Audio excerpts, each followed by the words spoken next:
dust that builds on dust, and guarding calls not to guard. For frank boast and foolish word. Here's the last sentence. Thy mercy on thy people, O Lord. What a true, fitting truth that we here in America need to stop and think. Our God is the one who's given us everything that we have.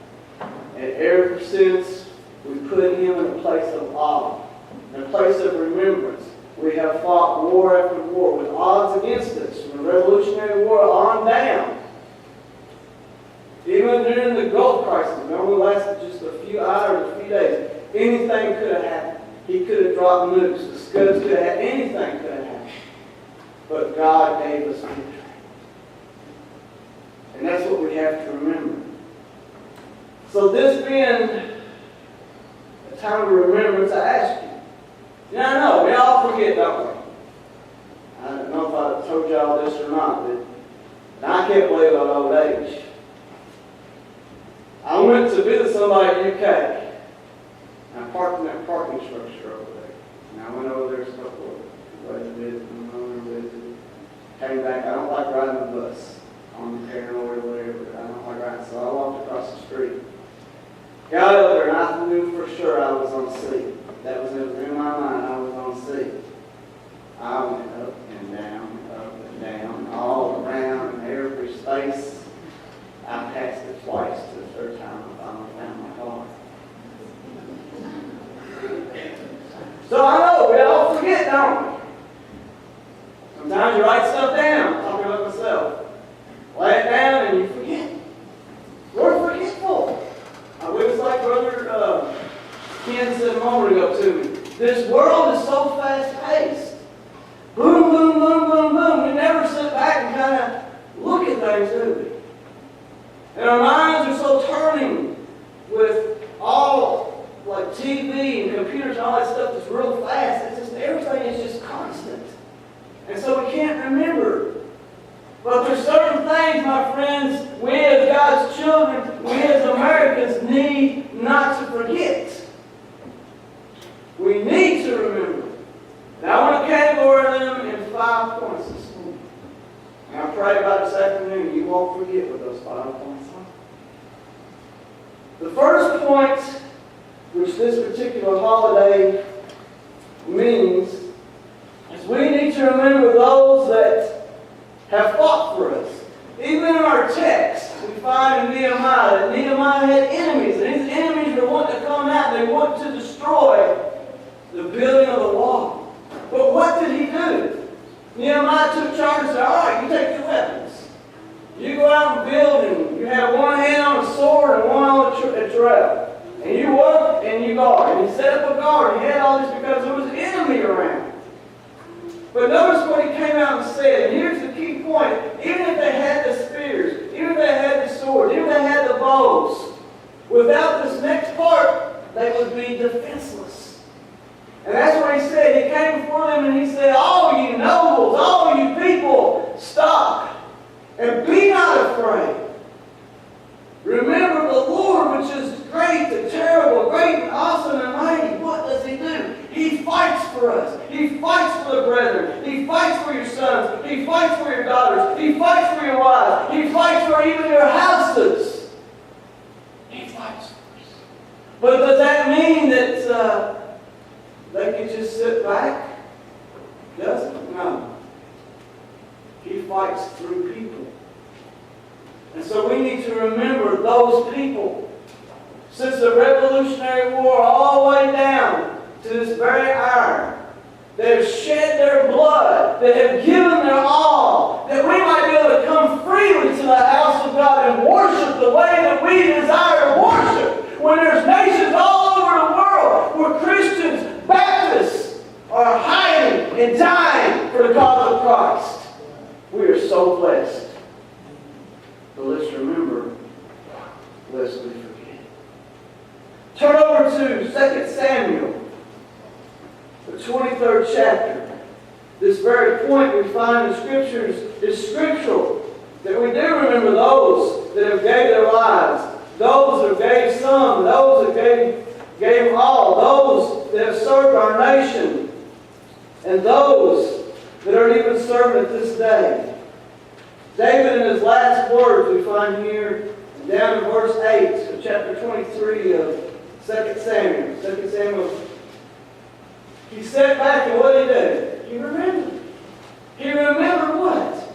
He says, these will be the names of the mighty men whom David had. He sat back and remembered the soldiers that fought for him, especially those that gave their all for him. I love this story here, so we have to go to it. And that's down in verse 16, actually 17. I want to start at 15.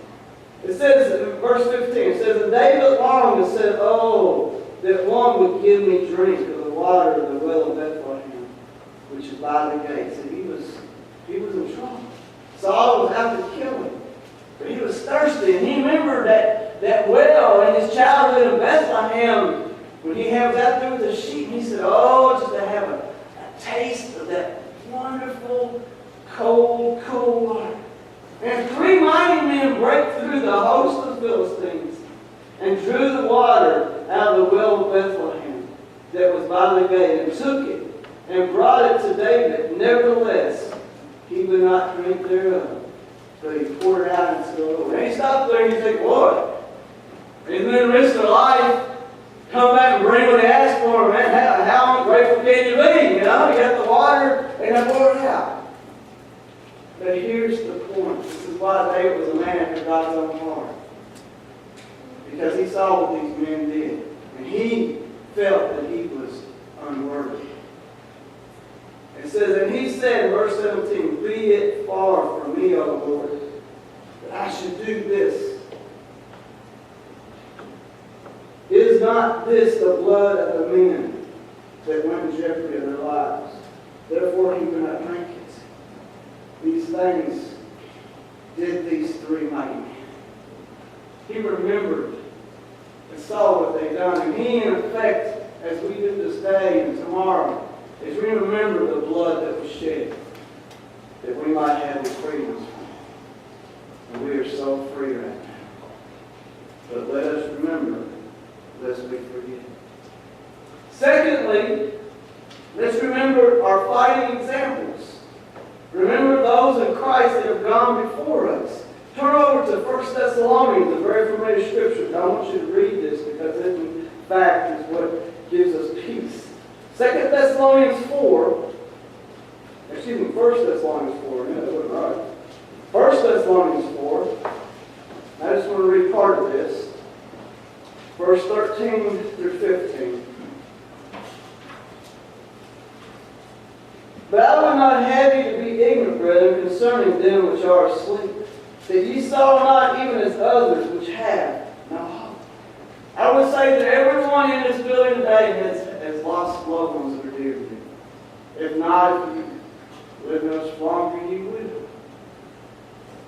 But you know, those that died in Christ, those that and no one knows, that's the point. I'm going to make this point right here. The only one I know that's ever going to go to heaven is me. It's a personal plea between me and the Lord, just like you and all your loved ones.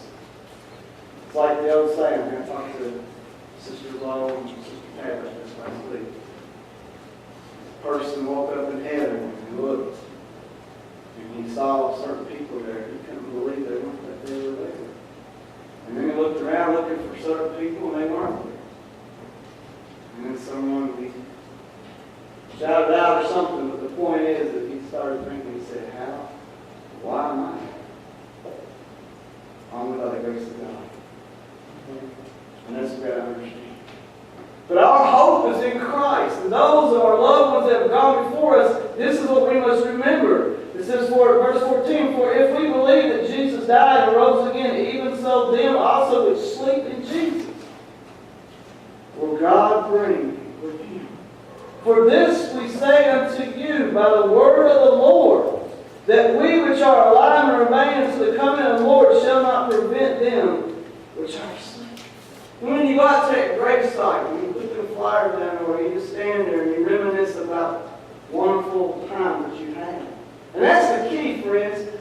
If your loved one has passed there is no reason for us to sit there and think about bad things that happen. You want to know what? Well, one, the Bible tells us in Philippians 4, think on good things, godly things, things of virtue, that says don't look on bad things. But there's no way you can change those bad things. So why dwell on it? You're just hurting yourself. So what should we do? We should think on the things,